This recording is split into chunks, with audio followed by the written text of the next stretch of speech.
Hello, everybody. Welcome back to AP World History, Chapter 9 of Unit 2. Woot, woot. You thought you were only getting one video today? No, guess what? You get two. So let's end Unit 2. Let's end the Middle Ages. Let's bring on the modern period. And that's going to be really the focus of today's presentation. We're going to look at how trade is going to lead to a rebirth or a renaissance of culture and learning in the Western world, in Western Europe. So, bell work on the screen. How did the Black Death influence social and economic change in Europe? Let's take a look at the Renaissance. Welcome to the Renaissance, with poets, painters, and bon vivants and merry minstrels.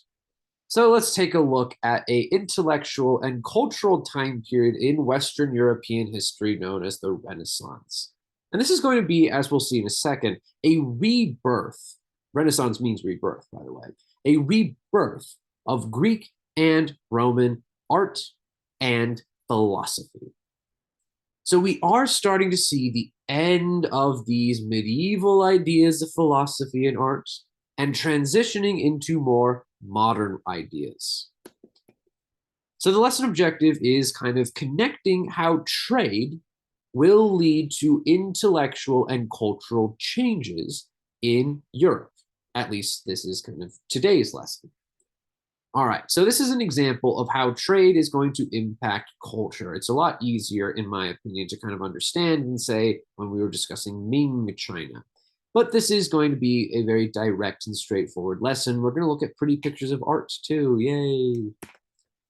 The biggest thing to take away today, by the way, is more so what the impact of the Renaissance is and kind of some of the changes that we see during this time. All right. So first, let's take a look at the Italian Renaissance. So the Italian Renaissance is going to kind of be the start of this intellectual change away from the medieval period into the modern period. And the modern period, remember, that's really defined by 1450 to the present day. So this is the early modern period that we're talking about right now. And we're going to take a look at the Renaissance, the Italian Renaissance between the 15th and 16th century, so between the 1400s and 1500s. And again, the Renaissance, remember, is going to be this period of revival, a revival in art and classical inspired learning. So we are going to see that Western Europeans, especially those in Italy and then later in Northern Europe, they're going to take an interest in what the Greeks and the Romans accomplished. They're especially going to appreciate Greek and Roman art in its realism, in its order and its structure, in its balance and symmetry. Symmetry was the word I was looking for. So we are going to see that the Renaissance is a period in which artists and philosophers across Western Europe are going to look directly at the Greek and Roman sources, the Greek and Roman originals of art and philosophy, and they're going to apply that in their own understanding of the world around them. So we see increasingly among artists and philosophers this idea of ad fontes, of going to the original source. That's what ad fontes means in Latin, going to the source. So we do see a renewed interest in Greek and Roman writing and art styles. And this is in contrast to what we kind of saw briefly in terms of art during the Middle Ages, very much dominated by the Catholic Church, very much dominated by a lack of perspective and realism.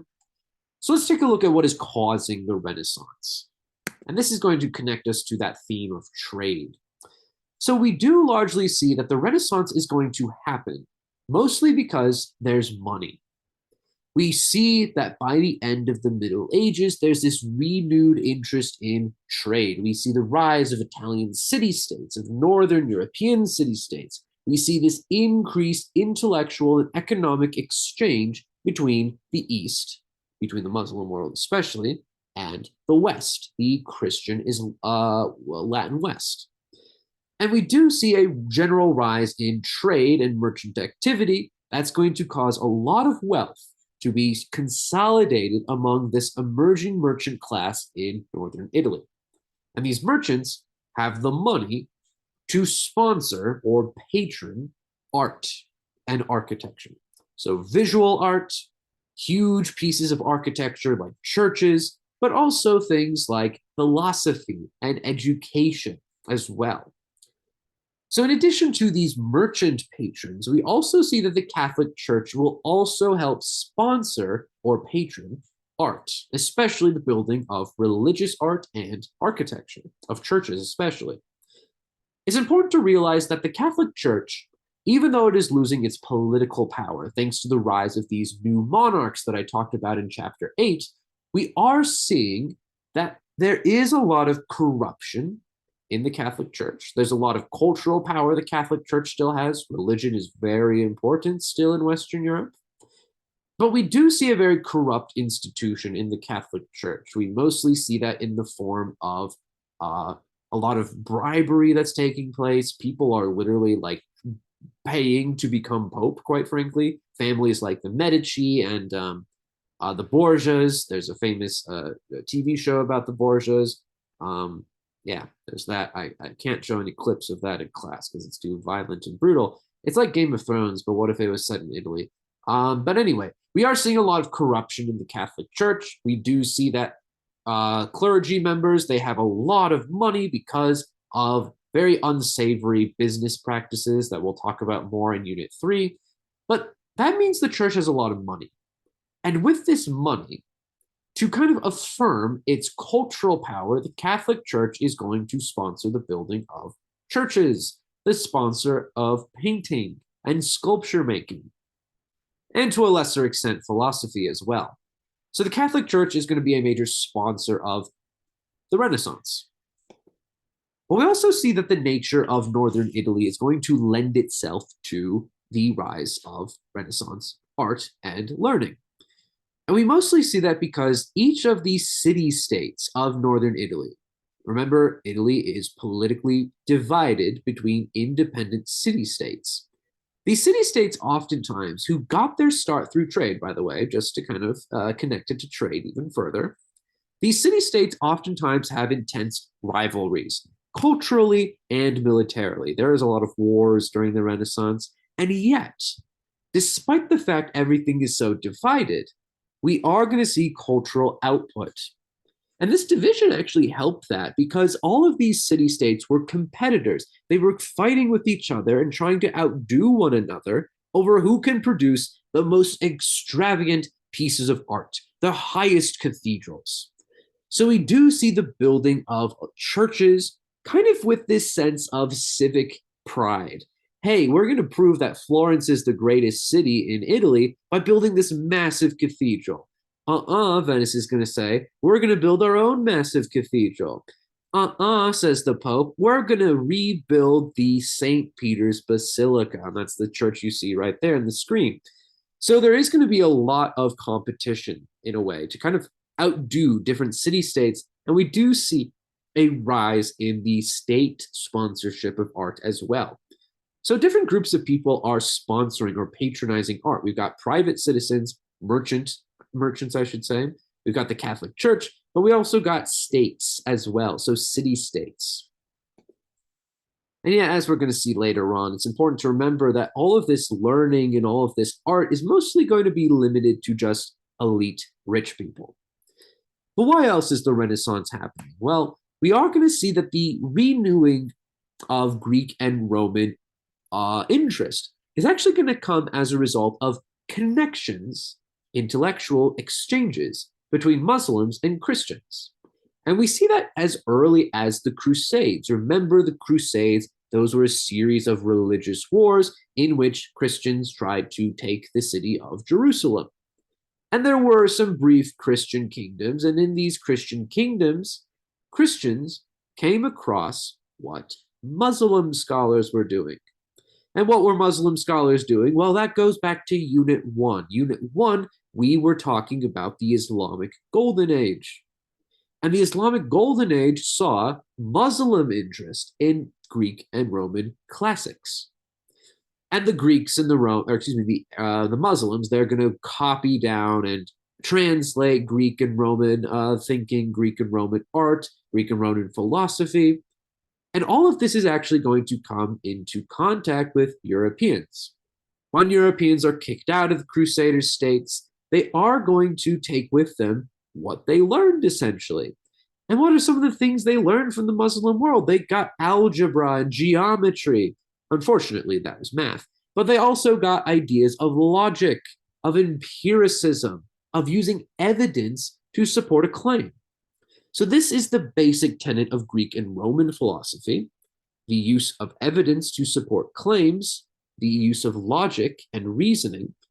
And that's going to be a major component of Renaissance thinking as well. We see that the Renaissance is basically going to copy what the Romans and Greeks did. So we see these cultural contacts between Christians and Muslims thanks to the Crusades, but we also see trade between the Muslim and especially northern Italian city-states. But we even see kind of that there will be a intellectual diffusion, intellectual diaspora, I should say, of Greek and Roman scholars from Constantinople. Remember, in 1453, the Muslim Ottomans invaded Constantinople, and when they did, a lot of Christian Greek and Roman scholars of Greece and Rome, I should say, they emigrated or moved to northern Italy, to the major trading partner that Constantinople had prior to the Muslims.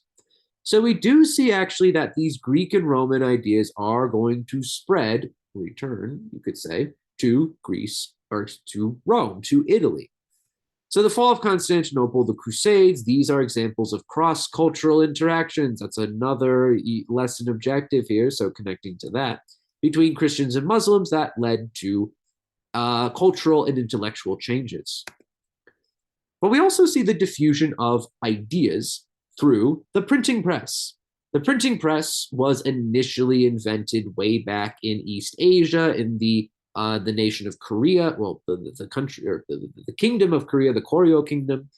And actually, this idea of the printing press, in which you kind of move around individual letters or type to easily mass produce books, we see that this technology will eventually diffuse into Europe thanks to trade. Yet again, look at what trade is doing to science and intellect. Excellent. Now we have the printing press. Now Western Europe has the printing press. And this is going to kind of be improved upon by a German publisher, a copycat by the name of Johannes Gutenberg. So Gutenberg is a hugely important figure in European history in the sense that he is going to introduce the printing press to Western Europe. And because ideas can be kind of mass produced in books, we do see a flourishing of the exchange of written documents. So we do see a diffusion, a spreading of ideas of philosophy from not only the Muslim world, but also between the different Italian city-states. They can all talk about shared intellectual discoveries. So new technologies, that's going to lead to the Renaissance. And these new technologies, they get to Europe because of trade. We see this general contact between the Muslim and Christian worlds. That's leading to the diffusion of intellectual ideas. But we also see that trade is creating the money needed to sponsor art and learning. And then I would watch this video of Crash Course. It does a pretty good job kind of connecting why trade and why kind of this broader international context of trade will lead to the Renaissance. We're not going to watch it now, though. So you should be able to identify causes or factors responsible for the promotion of arts and learning in the Latin West. That means what is causing the Renaissance. Sometimes the AP uses really weird language, but you can translate it by putting it into simpler terms. And simpler terms in this case is what is causing the Renaissance. All right, so what are some hallmarks of the Italian Renaissance? And for the Unit 2 test, you wouldn't need to know kind of specifically what these things are. But it's more so that we are seeing the influence of Greece and Rome in Renaissance philosophy. And we're going to show some examples of that in just a second, and in art as well, not just philosophy. Philosophy is for nerds. All right, let's get on with it.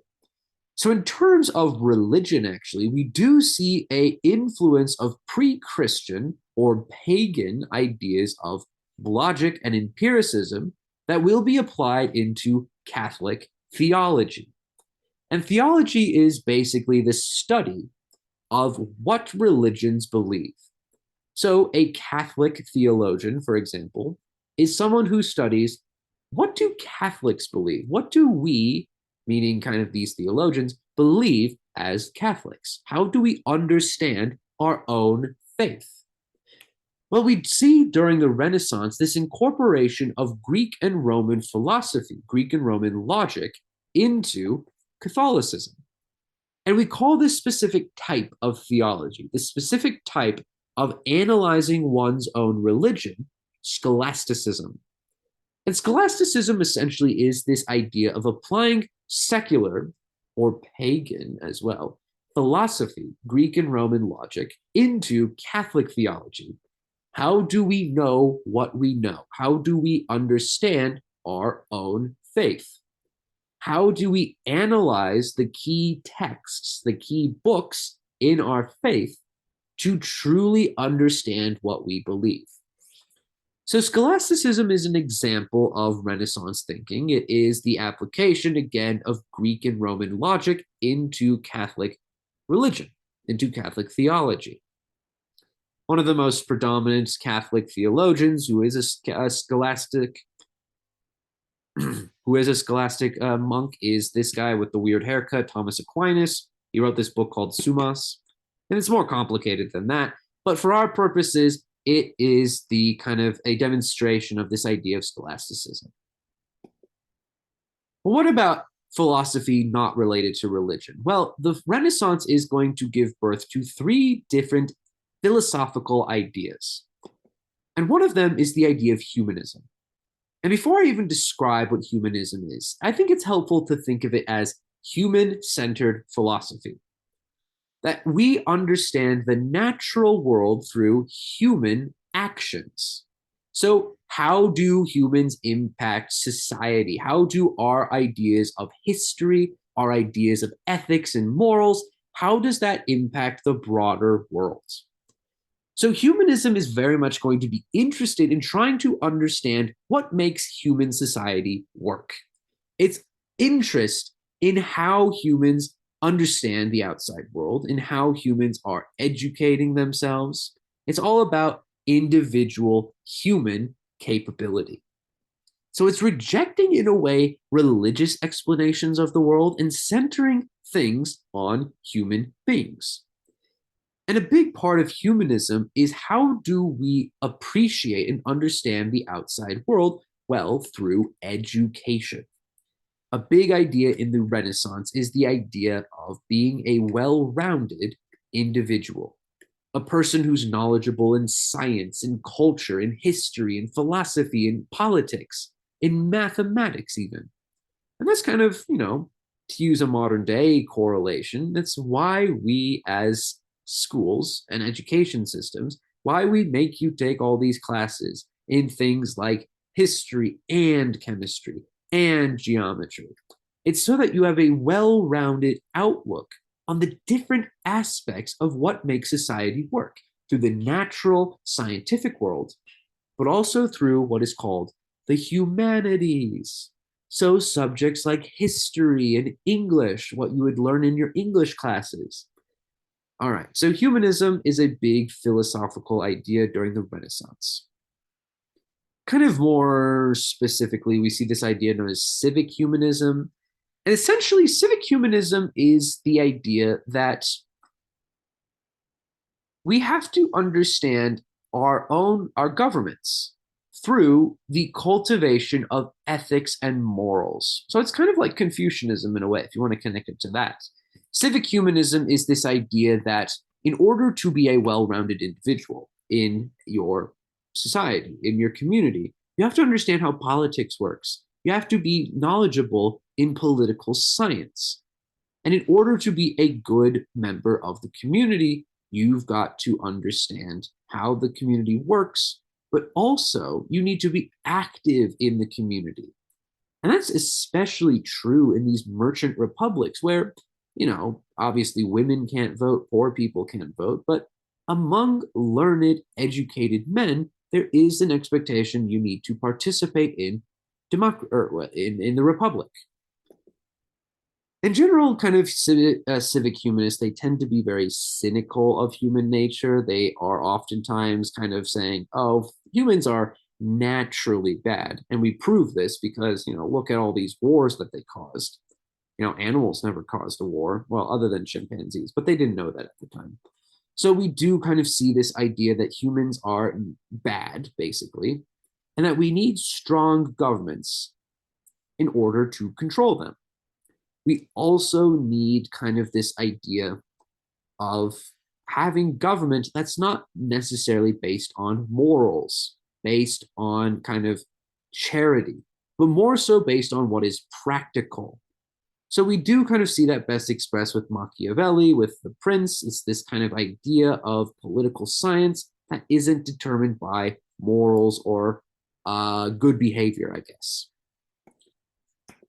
Other aspects of Renaissance philosophy include this idea of individualism, that we need to focus on improving the individual, that individuals, they are the main focus of society in protecting and preserving individuals' access to education, that there are kind of some things that are entitled to all men, you could say. And we'll talk about this connection later with the Enlightenment.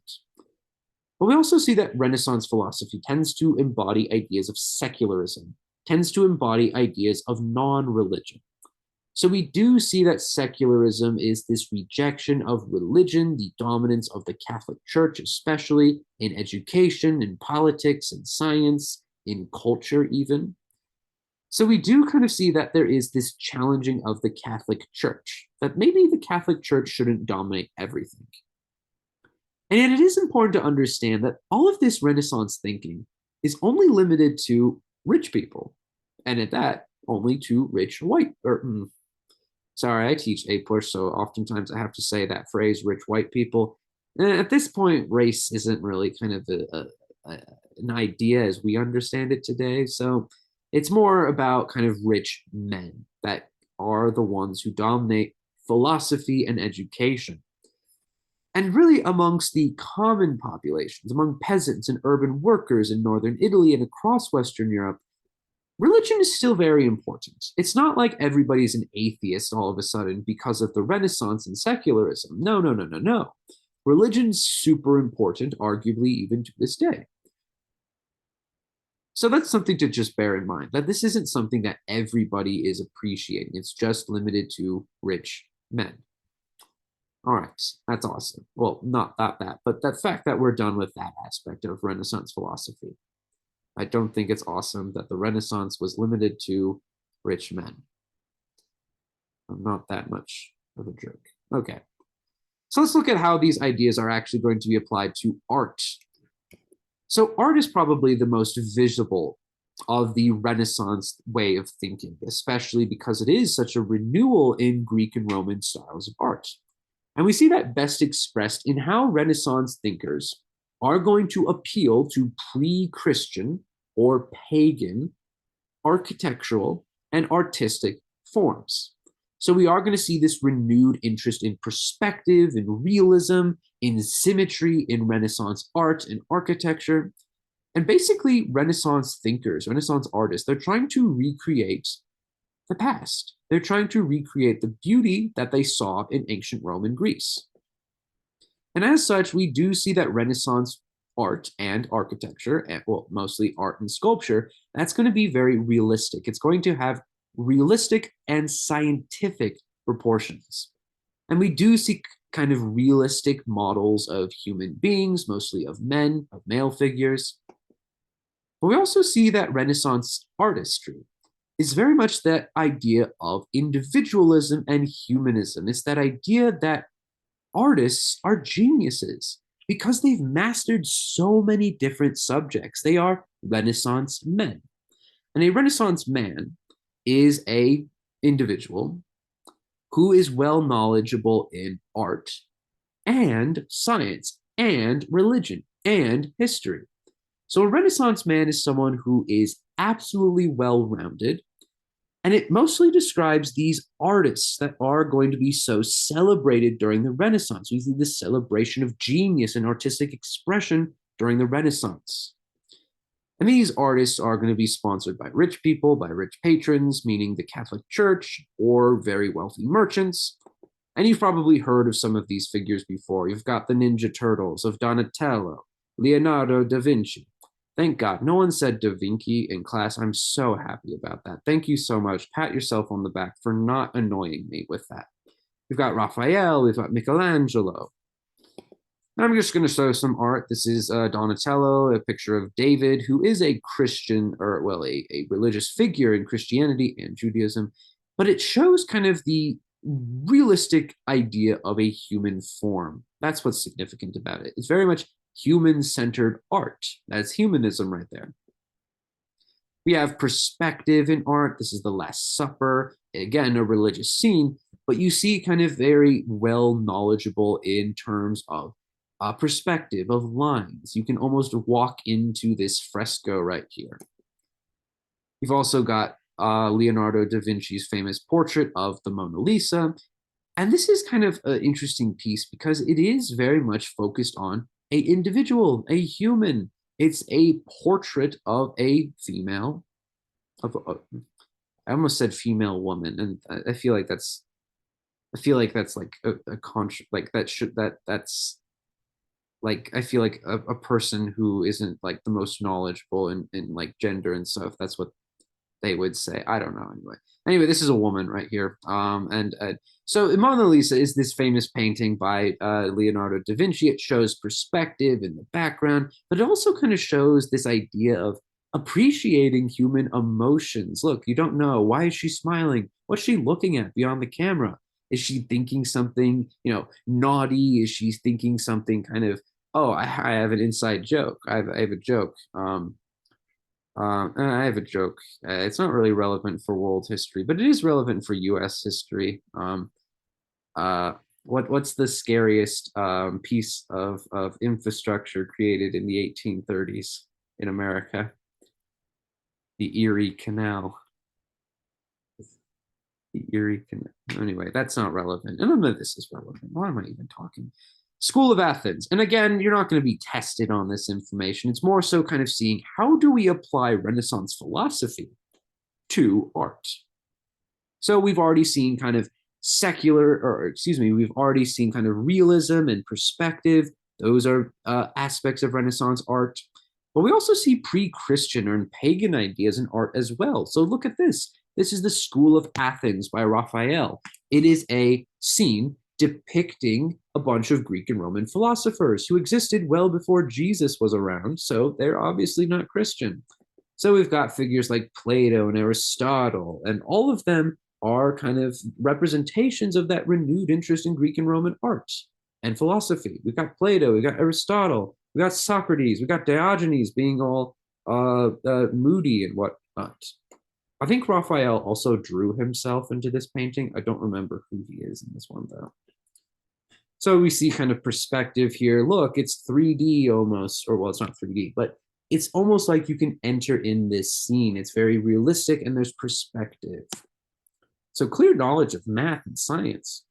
Same thing with sculpture as well. We see that best with Michelangelo, with David. This is a very realistic, more or less anatomically correct depiction of the male body. We see this with the Pieta right here. The Pieta, this kind of scene of Mary, the mom of Jesus, holding Jesus's lifeless body. This is one of my favorite pieces of art because of how beautiful it is in many ways. You see kind of the complex human emotions. Look at Mary, she's sad, her son is dead. Look at Jesus, he's lifeless and limp. It's very anatomically correct.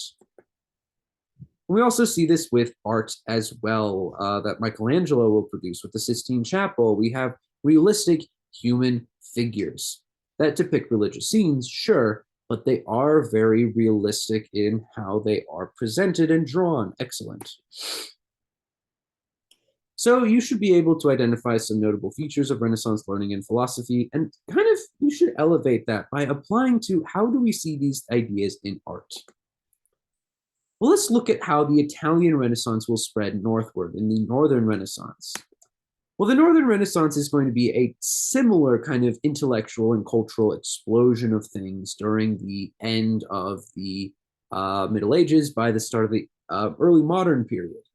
And we see the Northern Renaissance primarily in Northern Europe, who knew, in France, in England, in the Low Countries, like the region of Flanders, like the Netherlands, like the Holy Roman Empire, or the Germans, or the German-speaking world. That's why I have it Germany right there. Germany doesn't exist as a country yet, so just don't get confused with that. But why do we see it in the north? Well, it's mostly because of the same reasons we saw in Italy.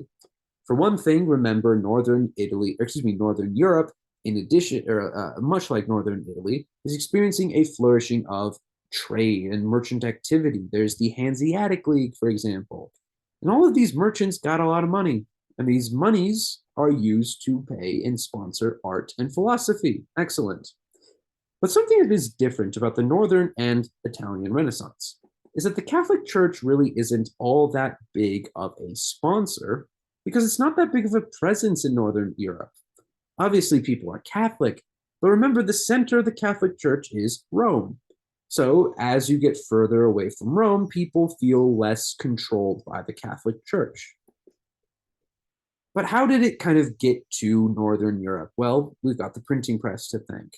The printing press led to intellectual diffusion, the exchange of all of this philosophy and art from Italy into Northern Europe. And in terms of philosophy, we are going to see something that also is different about the Northern Renaissance, in that we do see that the Northern Renaissance is much more focused on Christianity. We do kind of see this idea of Christian humanism. How do we understand Christianity in humanistic philosophy, human-centered philosophy? Well, Christian humanists are going to, again, apply kind of Greek and Roman logic to understanding religion. But Christian humanists are unique because they are more critical of the Catholic Church. They believe that the Catholic Church has kind of fallen in terms of its initial intentions. It's not being this religious institution that a world needs, that the world needs. So they are upset that there's people who don't understand Catholic teaching, who are priests, who are supposed to be religious leaders. They're upset at all this bribery and nepotism and simony. They're upset at the Catholic Church basically sucking, basically not doing its religious duties of being a moral institution. And yet Christian humanists believe that things can change. But how can they change? We've got to understand the original teachings of Catholicism. So Christian humanists are going to be kind of in line with that idea of going directly to the original sources of Christianity. So what are the original sources of Christianity? And that is Scripture. So the original sources are what would become the Bible.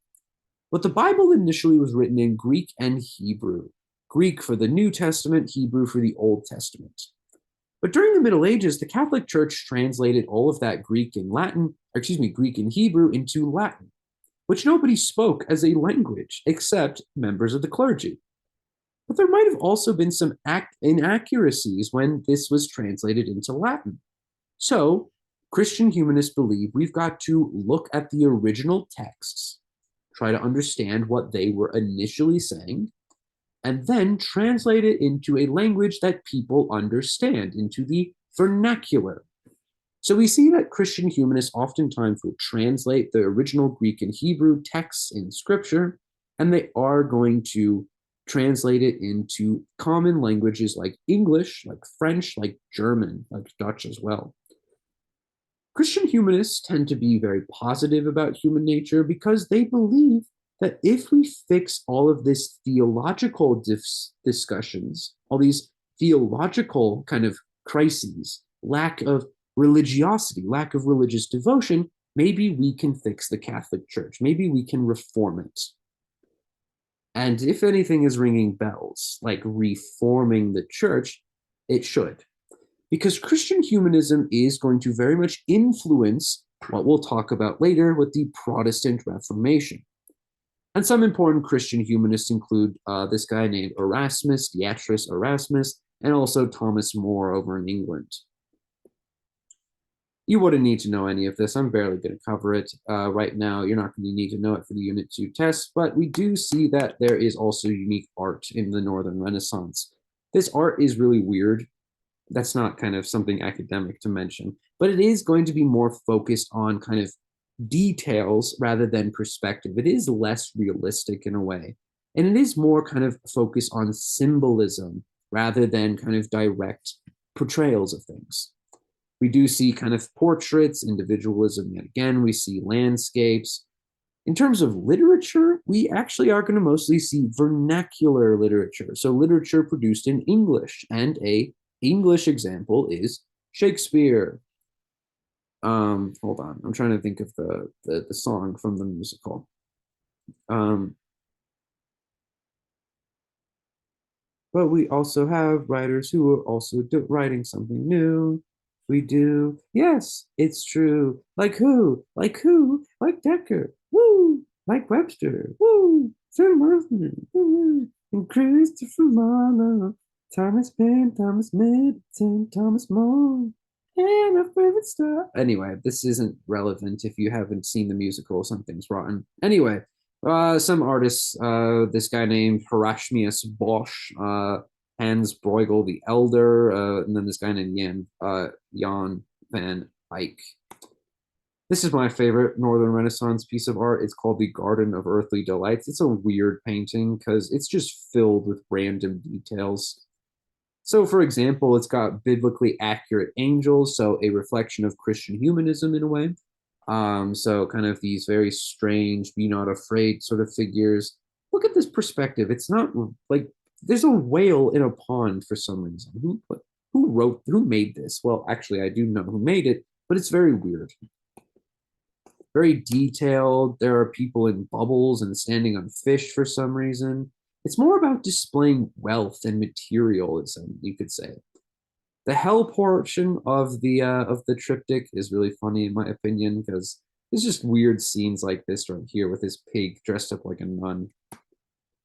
But also Northern Renaissance art tended to be kind of more focused on peasants, on everyday people. So we do kind of see this scene right here. This is a recreation of the nativity or the birth of Jesus, that whole like shepherds and wise men coming to visit Jesus. You know the story. Well, if you don't, that's fine too.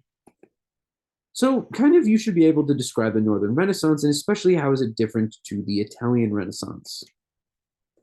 But why did I spend all this time talking about some intellectual movements? Well, the Renaissance is important because it typically does mark the end of the Middle Ages in Europe and the start of the modern era. But another big impact of the Renaissance is actually going to be this kind of downplaying of the authority of the Catholic Church in terms of art and education.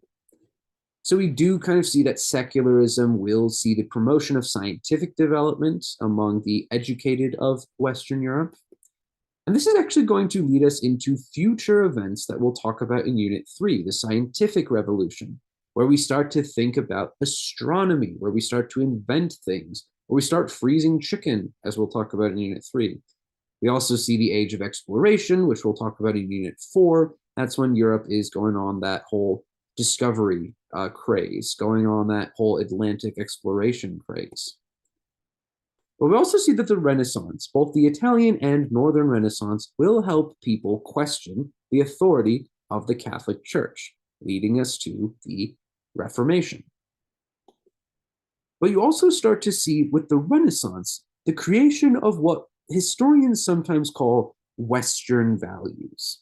The ideas of Western philosophy can trace their origins in the modern period back to the Renaissance, and by extension, Greek and Roman philosophy. All right, so the activity that we're doing in class, just in case you are not here on, ideally this is a Thursday, who knows how this will hold up in the future, but the activity in class, basically, you are going to find a piece of Renaissance art from either the Northern or Italian Renaissance. I'll provide a database from where you can get all these pieces of art. You need to post a picture of art in a Teams channel that I'll open up. You need to kind of say the title, who the artist is, where they're from, meaning if they're from Italy, don't say Italy, say what city-state they're from. So Leonardo da Vinci's from Milan, actually. And then when is this work of art created? And then in one sentence, just explain why you chose it. And then in 2 or 3 sentences, say how that piece of art represents Renaissance ideas, as we've discussed so far. So you're going to post this in a specific channel in Teams, just as a kind of point of clarification, because some people might confuse this. It has to be European, unfortunately, I'm sorry. And it has to be from this limited time period of 1350 to 1550 CE. And then you're going to kind of list in this kind of bullet point or ordered right here. They have to be full sentences for at least kind of these 3 and 4 part, but make sure you have all this information. And this is going to be due on Thursday. So here's an example of what I would produce if I was a student. This is The Last Supper. It was made in the 1490s by Leonardo da Vinci, who's from Milan. I chose this work because it's cool. And then I'm talking about kind of how this represents Renaissance art, Renaissance philosophy. It's using perspective, it's using mathematics, and it kind of shows that the Catholic Church is still very powerful at this time, at least culturally. And then if you use architecture, this again, and again, a lot of them are going to be Italian. This is a church. It's San Pietro in Matrio. It was designed by a guy. And I chose this because I like it. It's very round. I like its roundness. I don't know. And then I'm saying that it's using Greek and Roman ideas of sculpture. It represents this rebirth of Greek and Roman ideas of symmetry. Excellent. All right. So I hope you enjoyed that. I like talking about art history. That's the downside of World, in my opinion, compared to Euro, is that World doesn't really focus that much on art history, whereas Euro definitely does. All right. Well, I hope you have a great day. Hope everything is going well in your life. Leave a comment down below. Oh, what's going well in your life? I don't know. Don't do that. Have a great day. Bye.